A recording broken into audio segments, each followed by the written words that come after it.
Skydiver Felix Baumgartner broke the world records, that's plural, records, for highest manned balloon flight, highest skydive, and greatest speeds.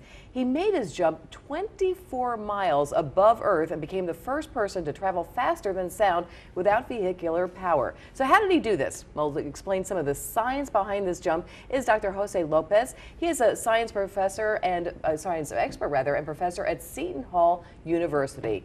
Well, Dr. Lopez, now that the dust has sort of settled with this jump now, this jump has actually given scientists a lot to look at. Yes, yes. I mean, it was a combination of Evel Knievel, Daredevil, and Apollo era, Neil Armstrong kind of man versus nature going on.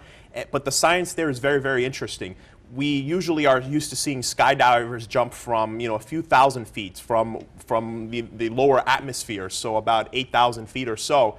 And the physics that happens there is very well known. So we know what happens to the person as they're falling down from there. Well, I was just going to say, I think one of the biggest questions that I've heard that was raised was how did he not die on the impact and just the traveling at that speed? Right. So I brought a demonstration we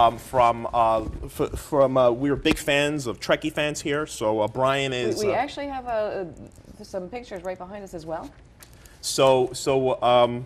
Okay. So if we can see there, when he jumps out of the plane, he's originally kind of moving around. So what happened is he took a balloon, a helium balloon. He went up to about 128,000 feet, and then he jumped out of there. Now the atmosphere there is much less than the atmosphere here on this part of the Earth. So the density, so the amount of air you have there is less. Okay. So what happens there is, unlike in the lower atmosphere, you can fall down faster.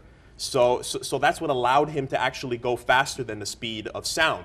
If you do this in the lower atmosphere, under 10,000 feet, then you're actually limited, because what happens is, although gravity is pulling you down, the force of the air also, so the air drag, the air resistance, keeps you balanced. So you actually reach what's called a terminal velocity, which he did reach when he jumped out of the plane. So if we have kind of this... Wasn't there danger if he didn't keep himself from tumbling? Yes. What was happening to him originally, as we see with the doll here, he was kind of spinning around. And what happens there is the blood would move from around, it would go to his head and would go to his feet.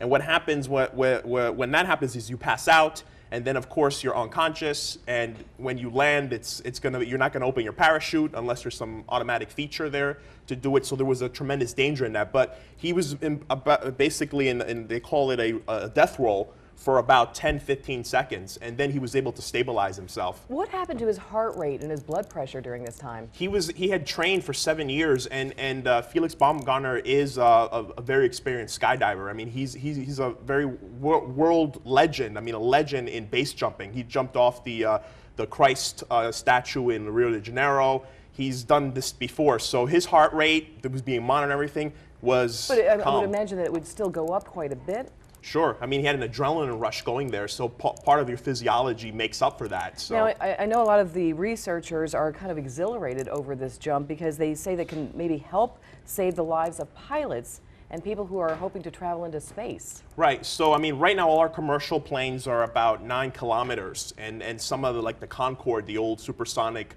Air France, British Airways flights were 11 kilometers.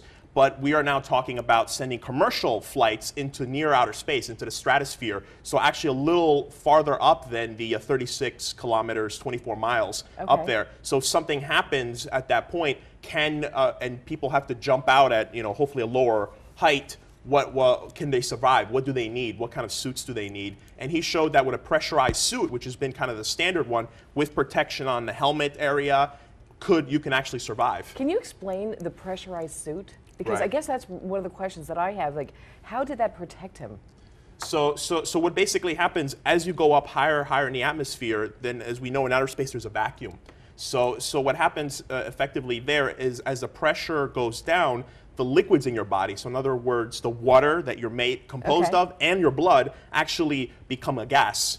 Wow. So what'll happen to you is you basically you will start to boil, and eventually you're going to obviously suffocate at that point. So what you need is to have the same pressure on both sides, where the atmosphere is and inside of you. So what it does, it creates inside the suit the atmospheric pressure you feel down on the ground inside your suit. That's amazing. Yes. Aside from like just being able to accomplish this amazing feat, was there any other scientific value that researchers can learn from this? Yes, I mean, nobody had ever jumped that high. I mean, Joe Kittinger, who was actually one of the consultants to him and was really his mentor and was talking to him all the way up, had done 120,000 feet. And he went 8,000 more feet. So he actually, that was the limit that anyone had ever jumped out of there. So people really didn't know what would happen. Would a person pass out at that point? Could they really handle that? Would it get too hot as they're coming down, as they're going faster than the speed of sound? And it turns out that yes, he did get hotter, but the spacesuit was able to take it. So the air friction wasn't enough there. And eventually what happened when he reached the lower atmosphere is the terminal velocity was reached, where then he slowed down to about 200 miles per hour, less than that after a while, and then he opened up his parachute, which brought him down much, much slower. And he had a very smooth landing, as everybody saw. I couldn't believe that landing. I mean, amazing. that was amazing. I was like, landing. wow, I don't even think I could do that jumping out of an airplane. Well, do we think that Fearless Felix will be able to go any higher? Do you think it's possible for a human to go even higher? We could, but why would we want to do that? You know, at that point, I mean, we want to go with vehicles up to outer space. This was, I mean, like partially a stunt. Right. You know, it wasn't funded by NASA or anything. It was funded by Red Bull. I was just going to say that's the thing that like NASA had nothing to do with this. It was all funded by Red Bull. Right, but NASA was very, very impressed. I mean, we've seen kind of the space program move more into robots, and this was, you know, retro. 40 years ago when humans were going into outer space and this was an adventure, stuff like that. So Felix brought that back. When do you think we'll see actually people traveling to outer space? Well, I mean, we have people up in the space station, but the no, next... I mean like on a more of a regular basis, I should say. Well, I mean, if Richard Branson from Virgin Airways, he wants to start Virgin Galactica, has his way within the next decade, within the next 5 years, he wants to actually do it. That is amazing. We'll have to wait and see. And certainly this jump may give them some evidence and something to learn from. Right. Dr. Jose Lopez, always a pleasure to see you here at Ebru today. Thanks for coming on. Thanks.